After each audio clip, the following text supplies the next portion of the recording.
What's up, Utah? Welcome to Culture Wars. I'm your host, Trey. First off, I want to give a shout out to our sponsor, David Flint, for this episode. Thank you so much. We're looking for sponsors all the time, and it's actually been incredible. You'll see a lot of the other shows will have big companies or people that are trying to show off their products, which is great. But here at Culture Wars, we've had a ton of individuals reach out and support. So that's phenomenal. It's amazing. It really is heartwarming to know that like the content we're bringing to you is really sparking your interest. But yeah, we're looking for more sponsors. So feel free to reach out and we'd love to have you. I'm stoked for today. Today we have Joshua Carr. What's up, man? Dude, thank you so much for being here. Good to be here. I was super attracted to your page because it's hard to find people who are young, who actually know things and are super involved. If it's cool with you, I'd love to give you like a quick little intro. Sure. You have your book. I do, yeah. It's on Amazon. That's right. Like less than $10, I think. Yep. So go buy it, read it. I need to read it. It's called A New Cult. A New Cult. Yep. The Epidemic of the West, right? It's the Progressive Takeover of the West. And basically in that book, I just talk about how the left has basically kind of devolved into cult-like, and I really don't use that as an ad hominem. I really talk about the similarities between kind of these infamous cults and the left, especially when it comes to ESG and when it comes to COVID and all those things, and dive into it. And it was a lot of fun to write, so definitely check that out. Well, it looks awesome. When I first came across your page, I was like, dude, you have a book. You're a partner with Daily Wire. Yep. You're commenting, and your YouTube channel has some awesome videos. We'll even just say it now. Where can people find you? Where do you want them to find you? Honestly, YouTube is the best. I really enjoy kind of talking for like the problem with shorts, and I do some shorts, but without fail, every time, whenever you post a short, and I'm sure you've experienced this, you post a short and someone says something along the lines of, oh, well, you didn't say this thing about this. And it's like, dude, it's a 30-second video. Like, of course I didn't talk about it. So definitely a YouTube is my favorite because I'm able to talk for 10. I don't even honestly usually talk for more than 30 minutes, but just 10 to 15 minutes so I can actually get a full point out. Then if you want to critique me and say where you disagree or where I, didn't say what you wish I had said, I love talking to people in the comments, but, Instagram, Facebook, TikTok, not really my wheelhouse as much as YouTube. Well, it's great content. Like, I think people who just want to know more and really want to find like-minded individuals, it's a great page. What's the page that they can hit you up at? It's just my name, Joshua Carr. Okay, look it up. Go watch. It's amazing. But I think to the point of your book, it's been wild to see, and this is what kind of got me off the couch and wanting to get more involved is, I don't know, the identity politics of it, or like people just like virtue signaling. Like, hey, I go along with this agenda or this thing because I'm so aligned with these people, or they're afraid of the repercussions for not like following along with it. Like, one of the things that's kind of been confusing to me is like the whole trajectory of Ryan Smith. Like, he used to wear Trump hats and now he's inviting Michelle Obama to their big time their stuff.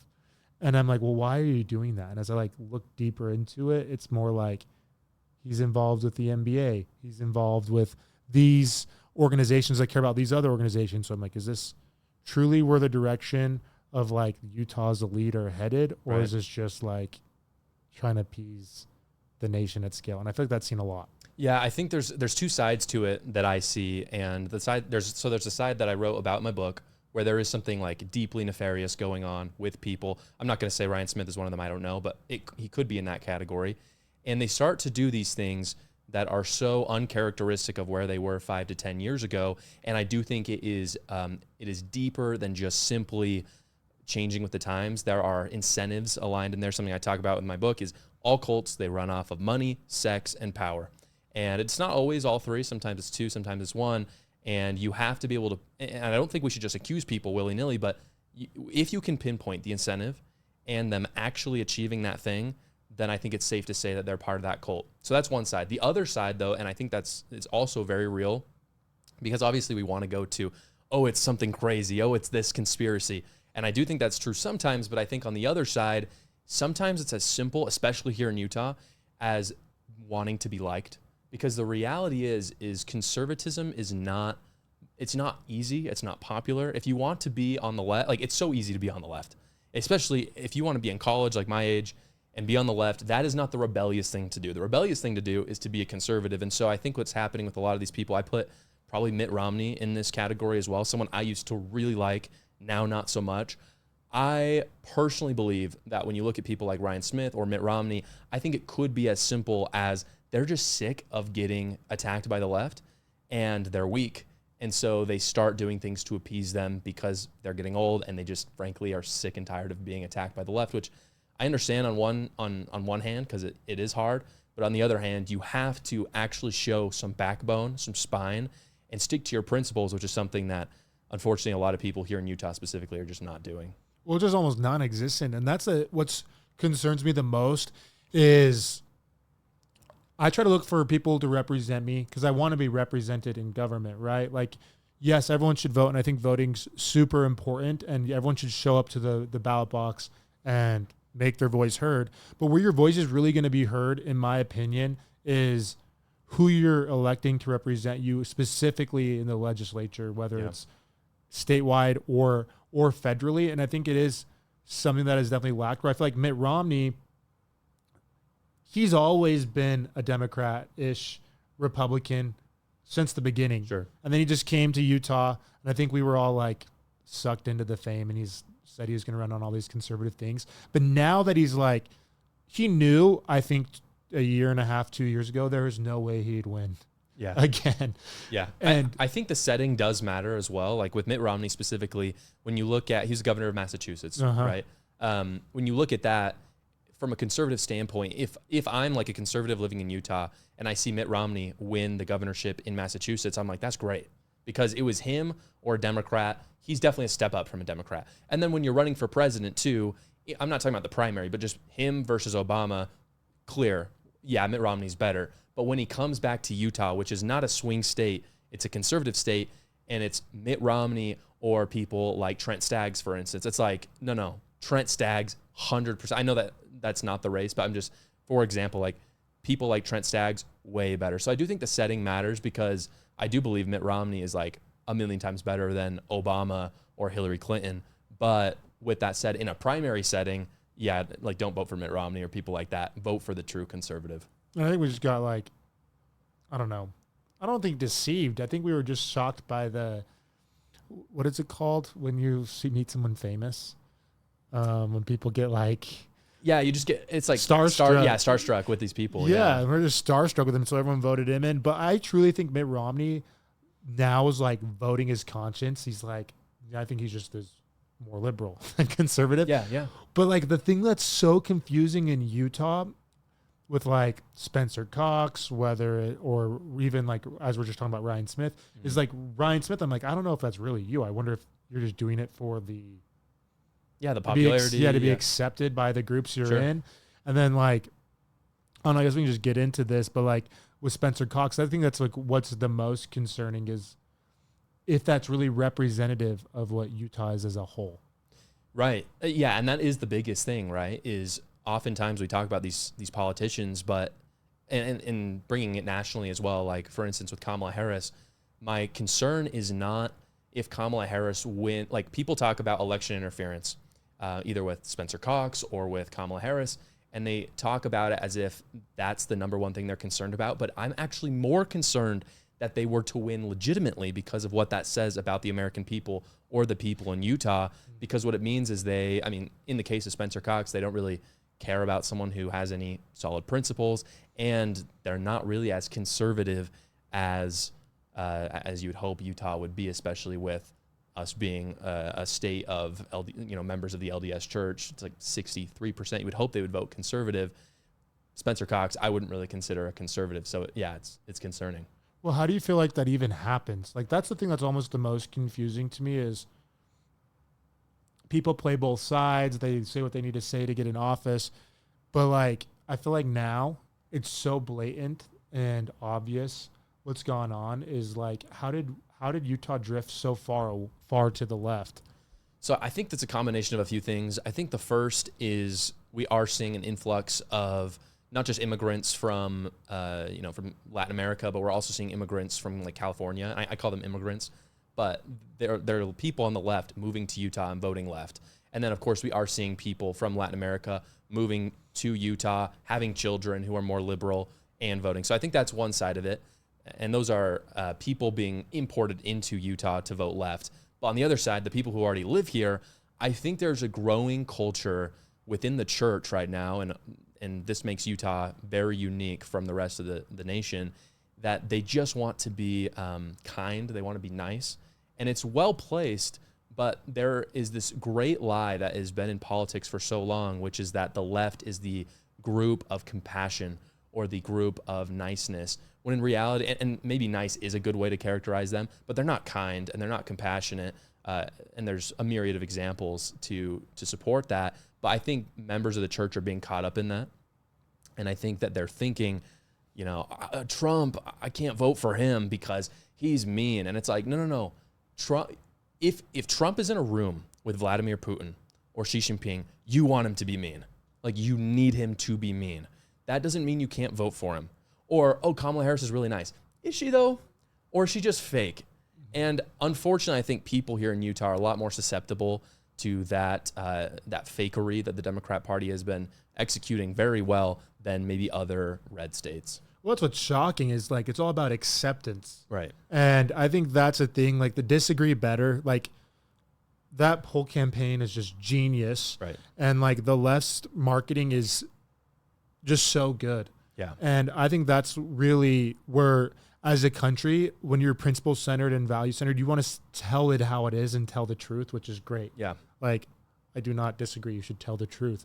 But when it comes to marketing of these bills or whatever they're trying to get done, the names that the conservatives come up with suck. And the names that the left comes up with are like, oh, yeah, anti-inflation reduction. Yeah. That means more money in people's pockets. Right. Love that. Why wouldn't you love that? Or it's like all about accepting or doing no harm act or all of that stuff where it's like it actually does harm. So many things like that comes off to be accepting are great. And then people just get stuck in this guise. And then the argument you like hinted at is when people are like, oh, I can't vote for Trump out of principles because he's not like someone who I would want to emulate. He's not someone, this is what I've heard a million times. He's not someone that I'd want my daughter to marry.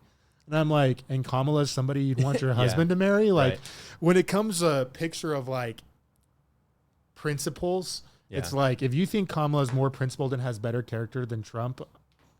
Well, the mainstream media has gotten to you at that point. Something I talk about in my show is when you're looking at a political candidate, it doesn't matter if it's for president or governor or whatever, you are not voting for your savior. Like, your savior is Jesus Christ. If you've accepted him into your life, you already voted for him. It's done. But you have candidates that you will put into office that will legislate something. And so if you look at Kamala Harris and you look at Donald Trump, they're both sinners. They both made mistakes. They both done, frankly, I think, very bad things. I actually think Donald Trump has done very bad things, from adultery to fornication. I think those are very bad things. But again, I'm not voting for a savior. I'm voting for an executive. And at the end of the day, Donald Trump will not legislate things that go against the doctrine of Christ or whatever, Christian doctrine. Kamala Harris is actively going to legislate things that go against Christian principles. This is the fundamental difference. They're both sinners. They've both done, non-Christian things, I guess you could say. But at the end of the day, one of them wants to legislate abortion, homosexuality. One does not. And in my mind, that is a clear dichotomy. And that's why Utah specifically, but I talk to Christians around the nation. If you're a Christian, you cannot vote for Kamala Harris in this election. You cannot vote for people who are going to legislate things that are against your values. It's completely crazy. And the left knows that. That's why they've gone with this media campaign and been very effective at marketing how they're compassionate, when in reality, they actively hate Christians and everything they stand for. No, they say that. Like, it wasn't in Kamala's rally. She's like, someone's like, at the wrong rally. Yeah, that's wild. Like, why would you say that? If I was in her earring earpiece, I'd be like, what are you doing? Yeah, we want everyone to vote for us. Like, why would you ever not want someone to vote for you? Kamala Harris hates Christians so much that she cannot hold herself back. She would rather hate on Christians than have their own votes. That's how bad it is. Well, it makes me wonder, like, going into the cult stuff, which cult is she belonging to? My Instagram, I was just talking to some of my friends and we were like looking at our like Instagram search. I don't know, whatever your explore page, that's what it's called. And just seeing like mine's almost like all MMA and tattoos. Nice. And then the other thing is like Satanic Cults unveiling. Like you're looking at like people that are involved in whether it's the music industry or whatever industry, and it goes through and just like, so I get those all the time. I don't know why. Right. But then you start watching one and then you're watching 40 of them. Yeah, it sucks you in. But it really like, it seems so crazy, and a lot of things in these videos are definitely crazy. But like a lot of them, you're like, it makes you pause and think, and then you start hearing about all this stuff that gets unveiled of what people do in secret back rooms, and you're like, then you hear Kamala say that, and you're like, yeah, you're like, what team is she on? Right. Yeah, in the book, Kamala Harris wasn't even a relevant political figure, even though she was VP when I wrote the book, to be honest. Good point. Yeah, so I didn't write about her, but she is definitely, I honestly have no doubt that she is part of that same Hollywood group is what's going on. I won't bring up Diddy. I did bring up Diddy just now, but I won't go into that. But I think that she's part of that. She's part of the Clinton stuff, the Obama stuff that's going down. It is all one. And especially, I do talk about this a lot in the book. If you look at it, there's really no difference between the Democrat Party and the mainstream media and Hollywood. Like, it's really one group. And this is very apparent. Like, this is not conspiracy stuff. It's just, they're the same group. They hang out together. And I think Kamala Harris is all part of that crazy child sexual assault stuff that is going on. It's really nefarious. It's really scary. I have no doubt that she's got her hand in all of that. Well, if you want to learn more about that, there's an awesome episode on the Sean Ryan podcast. Oh yeah, it dives all into this for like 3 hours. Oh, so wow. you can watch that. But like, that's the most shocking thing is like, it's so obvious. Like you're like, you don't have to be an expert to look at it.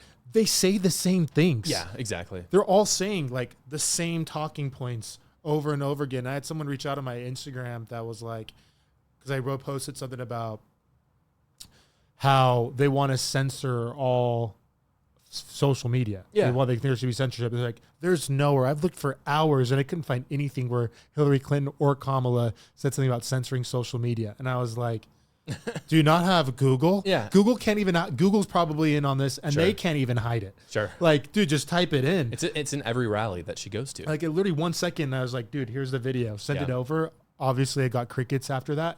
But that's what boggles my mind. And you probably get this too. People that just like respond to these comments or DM you or send you. Somehow some people have my number and they start texting me this stuff.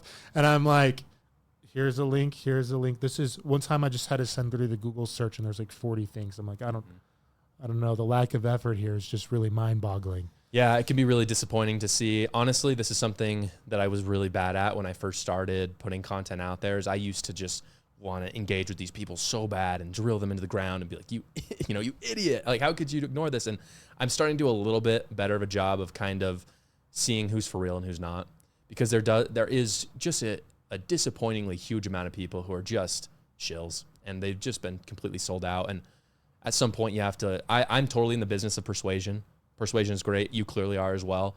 And that's fantastic. But there's a point where you have to look at people and be like, they're not for real. Like, I just can't justify a conversation with them right now. And I think those people that you were talking about is kind of an example of that. Well, they literally might not be for real. They could probably even be just like Russian bots. Yeah. just unfortunately for me, it's people that I actually know. So it's like, and that sucks. Yeah, that sucks. Got to dive into this all over again. But yeah, like looking at like the Utah landscape, I wanted to kind of set the stage with this. So I'm glad we got there. Sure. So there's definitely satanic cults out there. Oh yeah. Definitely Hollywood. Definitely Kamala. Definitely all those people working together. Now, how far is it into Utah? And that's the thing that's so freaky is people think like, oh, not here, not in Happy Valley, not where we are. But like, if you just peel back the curtain and just look at all of the bills that are being proposed or the things that people are trying to do, I'm not so certain that it is so far away from where we're at. Yeah, well, I'll tell you, I wish I was a little bit better read on some of this kind of deeper stuff in Utah, but I'll tell you just some anecdotal experience that I've had that's been really eye-opening to me, and I think it's all connected. A lot of people, again, this isn't really an indictment on whether you're religious or not. I'm just speaking from my personal experience. I'm an active member of the Church of Jesus Christ of Latter-day Saints.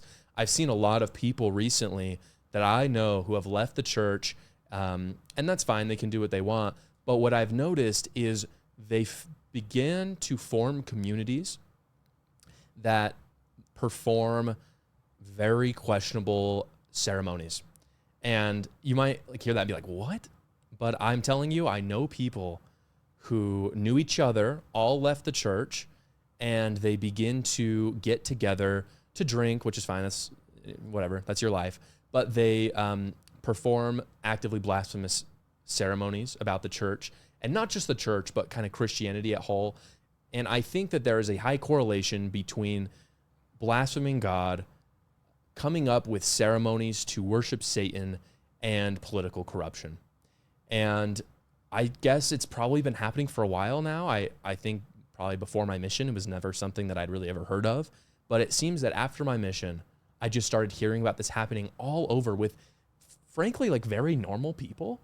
But they're doing things that are just so crazy. Like, why? Like, I can't even go into them. They're frankly so weird. I don't even want to like say what they're doing. But they're things that you could only do if you're being inspired by Satan. And I 100% believe that Satan not only inspires to do things like that, but to actively corrupt the political system. So again, it could just be because I'm a little older now, but I'm hearing about it more and more. I have no doubt that it correlates highly with kind of the deeper stuff that you're talking about in our government. Well, it would have to. Like, if you just go and look at, like, the people, I just keep hitting on Spencer Cox because I'm just so shocked. Like, Sure. The thing is I don't want to say it's, like, disheartening, but it's just, like, how? Yeah. Like, you look at all of, like, the bringing the joint Utah-Mexico partnership where they're bringing people in. Sorry, someone corrected me. Legally into Utah, bringing in illegals. Literally, they're like saying, hey, here's a highway to come into Utah. Please come here. Yeah. I met with a guy who works, I did an episode with him on my other show he does sex trafficking. Like, he infiltrates these organizations and saves kids. And in other countries, not even Mexico, they're saying the best place to come is to Utah. Wow. They're like saying, hey, we're going to go to Utah. They're the most welcoming. They'll get you a driver's license. They'll hook you up with the most money, the most amenities.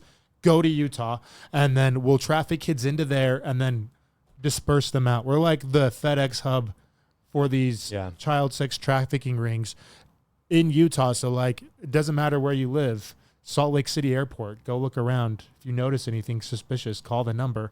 But, like, the whole thing, like, people live in a box where they're like, we're so safe. Like, hey, we're doing all this stuff.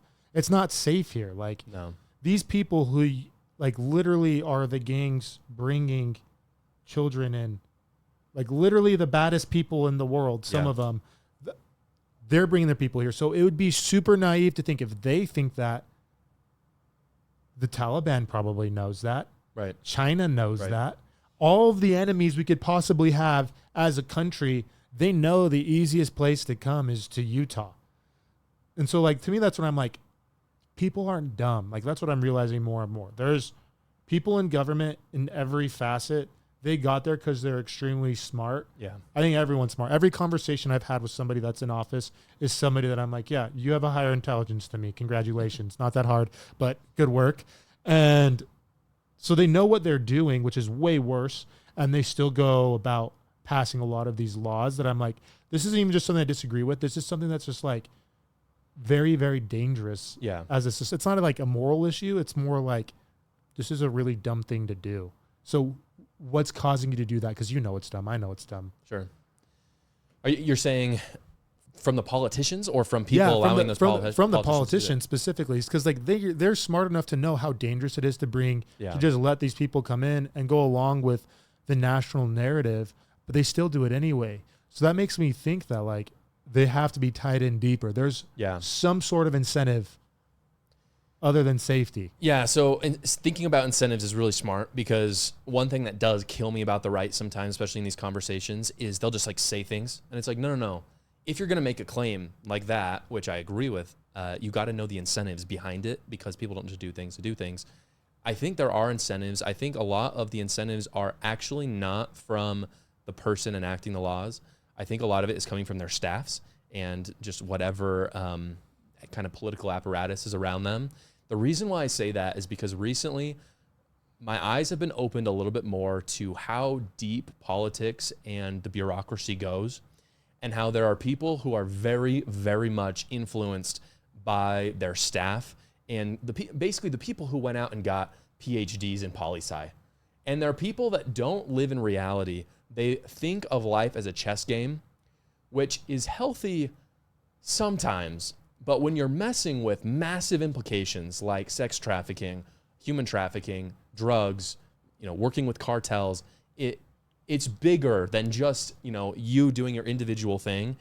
And I don't think they're thinking about it. I think, again, I split a lot of people into two categories. I think there's some people who are just kind of trying to be extra smart and they're not actually thinking straight. They're just thinking about the philosophy that they learned in school. And then there's the other side that is motivated by incentives. And I think that it is that they are probably actively in league with cartels in Mexico, or in some way, again, back to kind of the premise of my book, is doing this for money, sex, or power. And for some of them, it could be as simple as, hey, if I tell this politician to do it and they do it, then that will probably keep me in power longer. Because, again, like if you're a staffer and you're convincing people to pass laws, unfortunately, the way that the political apparatus sees things is the more laws passed, the more good done. And as a conservative, I disagree completely. I don't look at someone and see how many laws they passed and been like, wow, that's a really successful politician. Frankly, it's kind of the opposite for me. Like if I see someone go into office and they pass very few laws, I tend to trust them a lot more, because it means that they're just kind of trying to hold the lines. And I think that this is not how the general, again, not the politicians themselves, but the people underneath them that are advising them, that's how they think. They want to pass as much as possible because that will keep them in power.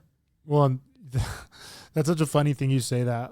So when I was running the Walton race earlier this year, people would always come up with the argument of how effective John Curtis is. And he would say it as himself. I'm the most, what is he, like the 9th most effective congressman? And I'm like, bro, you don't want someone who's getting so into the weeds that they're like inventing laws. Right. Like they're literally just inventing laws and passing them out like candy. Hey, you want a new law? Here, you want a new law? If you like more laws, then vote for that guy. Yeah. But like, that's the thing. And a lot of people were saying was like, well, what are you going to get done as like a junior senator? What is Walton going to actually be able to accomplish? And I'm like, what do you mean? Like, I think it is effective if he can just kind of like stall things that are happening already. Like if we can actually do less laws, or like he can start. And one of his big thing was like that he wanted to like start peeling back laws. Like he's kind of goes along the lines of like Vivek and like Elon Musk wanting to get a task force and go in. Downsize it. Yeah, it's great. One of my favorite moments of the GOP primary debates for president was they asked all of the candidates who their favorite president was. And Ron DeSantis said that his favorite president was Calvin Coolidge. And I also really love Calvin Coolidge, but Ron DeSantis did a really good job of explaining why. And he essentially just said, Calvin Coolidge was the last president that we had that you just didn't hear about him. He didn't need to make himself the biggest part of your life. And that's how politicians ought to be. From president down, I mean, as it works down, they can be a greater part of your life. But anyone at the national scale, John Curtis, not Governor Cox, we'll say John Curtis, we'll say Mike Lee even, we'll say, the president of the United States, say hopefully Donald Trump wins, we'll say it's Donald Trump. I don't honestly want to hear about him that much, just in terms of, like, they're not in the media. Like, not to put all the spotlight on us, but like, we're the people that should talk about these things. The politicians should just hold the line. Now we get to Governor Cox. Yeah, we could hear about him a little bit more on a Utah. Again, I don't want to hear him on the national level. He doesn't need to talk about the national level. He's in charge of Utah. Or the international level. Or even worse, right? And then we get down to city council members. Yeah, I want to hear from the city council members, the school board. Sure, I want to know them well. I want to have a relationship with them. That's great. But this thing that we do with our national politicians, where they've suddenly become idols, where they have to just pass all these famous laws, it kills me, honestly. Our politics has become like Hollywood. And as a political commentator, it's kind of fun. It gives us a lot to talk about. But in terms of the health of our nation, I don't think it's good for our nation at all. Well, it's like celebrities. Like, we don't need to have these celebrities. And it's wild. I like how you put it, because it's like, how many people know their school board person? Yeah, no one. Probably the people watching this probably do. We have that demographic. Right. But like, I think like as viewers, like go reach outside yourself and go talk to your next door neighbor. And I bet none of them know their school board person, their state representative, their state senator, who their mayor is. I bet people don't even know their mayor or like the city council people. Yeah. So that's what's like so backwards about, I love what you're saying about that. Cause I think that is just so important, is that you do have to know the local level, because that's where real difference is made. And that's like huge. This might sound kind of doom and gloom, but on the national landscape individually, there's nothing you're going to do. Like, right. The world's probably going to take its course. Right. Hopefully big people like Trump can go make things happen, and other people that are strong conservatives can do it, and you'll vote for them. That's the goal. But here locally, you can control like who your governor is to a degree by voting for them, but also like your state representatives, your state senate people, your school board people, all of that plays into it. And so the more that you get to know those people, the more effective you can be as a citizen. And people just don't care to be in the know on those types of things. The problem with it too, and again, I guess I can take my fair share of that blame because I love talking about national politics. And again, when there are controversial things happening, it does. How can you not increase viewership and stuff? But at the same time, and this is more of a talking point from the right, you hear people on the right who are talking about this national divorce that could happen.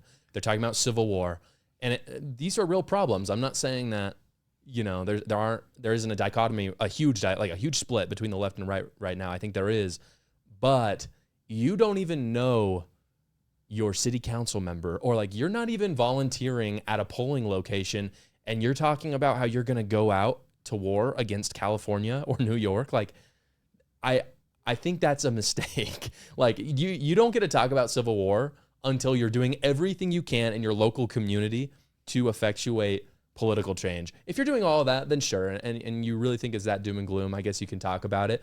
But let's not jump to civil war. Maybe let's start at something simple like going door to door and ballot harvesting for Republicans in states where that's legal. Let's start there. You know what I mean? So 100%. I think it's kind of funny how people just go to the extreme. It's just way easier to talk about. But we're like, oh wait, go volunteer for 10 hours every couple years.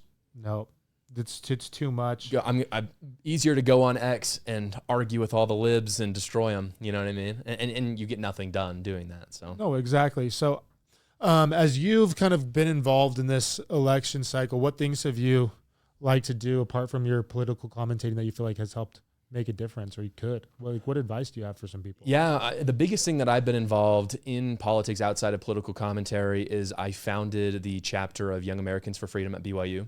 And BYU doesn't officially recognize it because they won't recognize any political entities, which really sucks.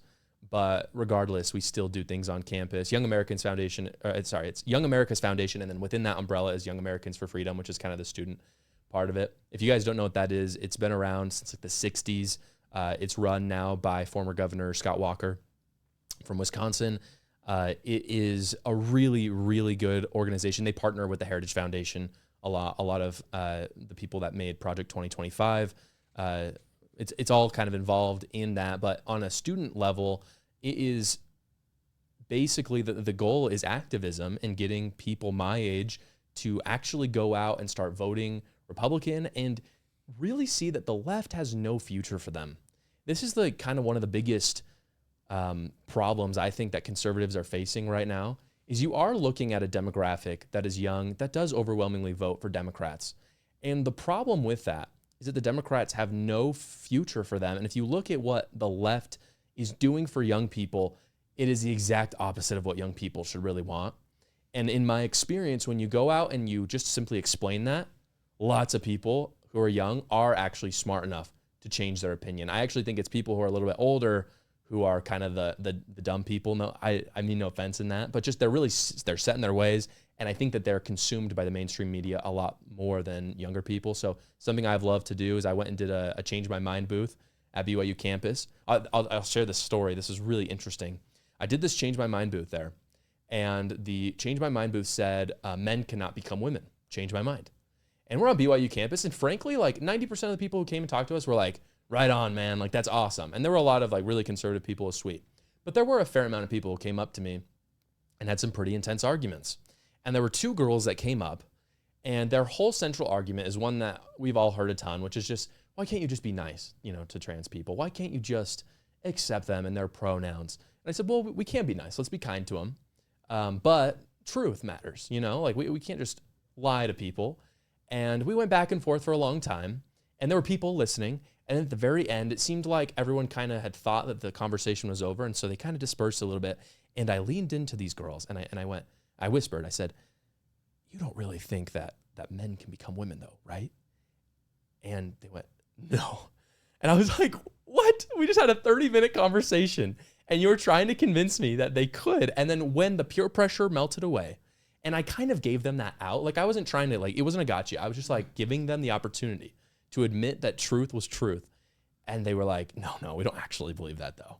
And I think that is so true for so many people, especially young people right now. They see the BS. They totally see it, but they need people to give them that courage to also stand up. So Young Americans for Freedom is really fantastic. I'm pretty involved in Utah in general. I believe all campuses here in Utah have a chapter. Obviously BYU, any of the private schools are the only ones that don't have like an official one, but any public school has like an official one. I know Michael Knowles just went to the chapter in Utah and spoke. I think they're having Vince Elliott, I'm going to mess up his name. Do you know what I'm talking about? Vince Elliott Ellison, I think is his name. He is beast mode. I think he's speaking like this week at University of Utah. Persuasion. I think these people are the age where you really can persuade them. I've been persuaded. I've always been on the right, but I've learned a lot and been persuaded by other young people who had really solid arguments. And I think that is one thing that everyone can do to win, especially in a state, by the way, to bring it back to Utah, especially in a state that is the youngest state in the nation. If you can convince the young people to start voting Republican, but even more important than that, being more conservative, we're going to keep it a red state. Well, I think that's the thing now, and correct me if you think I'm wrong here, but I think the people that are 45, 50, I think there's like the gen, so like you have the boomers, they're already involved, and a lot of them are conservatives, and a lot of them are the ones that, most of them are the ones that are actually most of the voters. Then you have some Gen Xers that are starting to vote that are like, oh, a lot of these liberal policies are starting to affect me negatively because they actually have some money and things. And so they're like, oh, this stuff's actually bad. So they actually have skin in the game now. So they care. The millennials, I'm a millennial. And I'm like, I think the majority of them are lost for good. I don't know. That's where I think is like maybe when they come of age and they'll also change. They leave their parents' basements, if ever, Yeah. if they will actually ever wake up. But the cool thing is about the younger ones, the Gen Zers and younger, is they're afraid to look like an idiot. Yeah. No, they don't want to look stupid. They're Sure. like, I don't want to be on social media looking like some dummy that's getting gotcha'd all the time. Mm-hmm. And because of that, like their lives are so used to being filmed and on camera because their mom's been taking pictures of them their whole lives and filming them do stuff that they know they're like, what I do is going to be seen by everybody. Yeah. And I don't want to look like an idiot. And so they're willing to listen to like an opinion that sounds better than theirs. And they're like, oh, that's actually pretty smart. I will seem a lot less dumb if I adopt this. And I think a lot of them are starting to get sick of the narrative of like being a puppet for the left or like just having to buy into stuff because that's the cool thing to do. And I think they're starting to wake up more because they care more about what people think of them because their lives have literally been broadcast pretty much their whole lives. So they're like more self-aware maybe and willing to change their minds for a better point. And I think that truly is the future of Americans is the youth. That's really, to your point, like where I think real change can be affected and like getting these kids involved and getting these, they're not even a lot of them kids anymore, like adults, all like these adults that are starting to like grow up and establish their principles and values by instilling like correct principles and values from their early, late youth to adulthood is where really I think we can take back our country. But for me, it's way more like, how do we take back our state and our cities? And I think that's the best way we can get it done. Yeah. Two things that are a big cause for optimism too in Utah specifically is that one, we're seeing, I guess you could look at this either way, but I look at it as optimistic. You're seeing that men are becoming much more conservative and women are becoming much more liberal. However, when women get married, they become conservative. And we happen to live in a state where people get married very young. And so I think the best thing that conservatives could do is simply encourage the men to become great religious leaders, because it turns out also for the first time in history, men, especially young men, are identifying as Christian more than women. It's never happened before. It's a really big deal. So keep these men very, very religious, very Christian, and at the same time, encourage them to get married at a young age, because if you do that, then you will start chipping away at that liberal woman base, because women become more conservative when they get married. And again, Utah, perfect place for that. You've got so many young people who already tend to get married fairly young, but if you can continue to encourage that, it's starting to get a little older. I'm not saying you need to get married when you're 20, but the average age I think in America is like 32 right now for marriage. If you get married when you're 23, 24, you get those people to vote Republican that much longer. It's just that simple. And then you don't have to wait until they're Gen X age and then they start voting Republican, because at that point you've already lost 20 years where they've, and you see it on social media all the time, by the way. I voted in 96, I voted for Clinton. I voted for, they go through, I voted for Al Gore, I voted for Obama, I voted for Clinton, and now I'm voting for Trump. And I think part of that is because the left has gone too far, but part of it is just as simple as they're married, they have kids, and it turns out that actually clears your mind a bit, and you see through the left BS. And my point is, we're in the youngest state in the nation. Let's get these people married a little sooner so they have that aha moment before they turn 40. No, there it is. I love that. So if you know anybody who's young and you're like, hey, you need to be more involved, point them Josh's way. Send them to his YouTube channel. Send them to his Instagram. And before we wrap up, anything else you'd like to add? Well, I think my biggest thing is kind of what I said about the Civil War thing. Don't talk about Civil War. Go out there and make the election happen. Obviously, some of the ballots have been sent. I've already voted, but it's not over. There are states, like one of the things I love, Charlie Kirk is doing this. I love Charlie Kirk because he's not just a cheerleader. He actually goes out and does stuff. One thing that he's doing, actually in connection with Turning Point USA, which is kind of like what I'm part of, but a different organization, he's busing people from different states to Arizona to go door to door. That is the key. Like, we will win elections if we do that. Winning elections is everything. You can whine and complain all day about how America's going, how Utah's going, but if you lost the election, sucks to suck. Wait 2 more years, wait 4 more years. Because at the end of the day, we can make change, but because we're in a republic, as you said before we started filming, because we're in a republic, it is our elected officials that ultimately are going to make a lot of these decisions. And you have to win elections to do that. So you have the power to influence those elections. Go door to door. Even here in Utah, Trump might win the Electoral College. That's fantastic. We want him to win the popular vote as well, just because then the left can't scream Russian interference as easily, frankly. We need all of Utah to vote for Trump, but also you don't have to stay in Utah. There are people, like Charlie Kirk is literally paying for people to go to Arizona.